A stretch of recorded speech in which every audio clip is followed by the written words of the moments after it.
Welcome to Fix My Business, the show that, helps you fix your business. And the way that we do it is we answer the audience's questions so that we can learn where people are stuck. We can look at a different way of doing things so that we don't fall into that same trap. I'm your host, Scott Todd, and today's question comes from Edward. And Edward writes, I spent months documenting our processes in Notion. That's a great thing. The problem, my team ignores them and asks me the same questions over and over. How do you actually get people to use the systems you build? Edward, here's the deal, my friend. You're in the control trap and you don't even realize it. And you're like, but wait. I don't want to be in the control trap. I don't want to control this stuff. But yet, when people come to you, you provide them the answer. Therefore, in some way, you're still getting enjoyment out of answering these questions. It's still that ego hit, or it's that boost that you're wanting. It's not an ego hit, it's an ego boost. Because all of a sudden, you feel important in your business again. Even if you don't want it. It's the truth. I've been there. Okay. Like I have been you so many times, but here's the reality. The reality is that people will flow to the path of least resistance. Think about that for a second. When you are the path of least resistance, when you are the easier of the answers, then they will come to you. They will flock to you. Think about this one for a second. Think about just a couple years ago before AI hit us like the ton of bricks that it is. We used to Google everything. Think about that. When was the last time that you Googled something? Seriously, Google is work because I type into Google and it gives me all of these listings.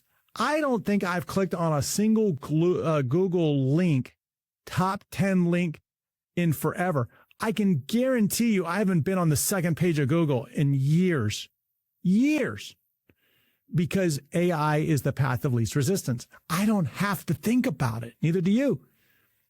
It's nuts. It really is nuts because I can just go ask a question. I get a response back. Whereas if I just Googled something, then I have to search it and read it. It's painful. So the path of least resistance, where are we going to? You're the path of least resistance. Edward, think about that. You are the path of least resistance. Like I said, I was you. I've been there and I've heard the Scott, how do I? Scott, how do I? Scott, how do I? I mean, and if you were like me, this is what you're probably doing. You're like, hey, it's in Notion, go back over there, or here's the link to it, which means that you're stopping and finding the link to it in Notion. That's what I did. People would say to me, Scott, where is this thing? I'd say, oh, it's in Notion. Here's the link. I was serving as the AI for them, instead of making them do the work. So how did I stop it? Well, I stopped it by simply saying, I don't know. Or, wow, that's a great question. I don't recall. Or, I can't remember. See, I went from being what I would term like the smartest dude in my business to the guy who doesn't know anything. Write that one down. You want to go from knowing things in your business to knowing nothing. Because when you know nothing, people will stop coming to you. Now, you could know everything in your business, and you should. I mean, not everything in your business, but you should know what's going on in your business. But you cannot. There's no way that you can sustain and grow your business while you remain in that control trap or that bottleneck, whatever it is, because it will never stop, and you will only be able to grow to the capacity of you.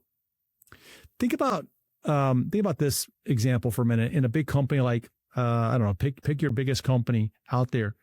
Do you think that the CEO knows how to do things at, say, a lower level within the organization? They don't. They have no clue. They have no understanding of how things work. Maybe at a surface level they do, but in application, they couldn't tell you. They couldn't tell you. The CEO of Walmart probably does not know how to ring things up on the cash register. He could probably scan the groceries over the barcode, but if he had to go look something up, he'd be lost. Okay. And that's fine. That's not his job to go do that. It's not his job to know it. He's got people to go do that. And I think that that's the mindset that you have to take, is you have to take the mindset that you are the CEO of the company. The CEO is not going to know everything, nor are they going to point everything in that direction. In my company, for a very long time, I mean, I built all of the technology, the systems, the automation. I mean, I was the guy in charge of the email addresses and everything. And basically I got tired of it, because people would email me and they'd say, hey, well, you know, my computer's not working. And I just want to say, like, I don't know. I'm not tech support. But that's the other limitation, is sometimes when you're in a smaller business, you are it. And if that's the case and you are the only resource that they have, then that also identifies an opportunity gap. Means that you need someone within your company who can do what they need, because they're coming to you because maybe there's nobody else that's there. But Edward, you said that you've documented everything in Notion. They're just not using it. That's what you have to redirect them to. That's the mindset that you need, is, hey, I'm just not going to answer the questions for you. Okay. So Edward, stop knowing everything. And if you have a question, let's get it answered. Head over to scotttodd.net/ask. Put your question over there, and I will see you in our next episode.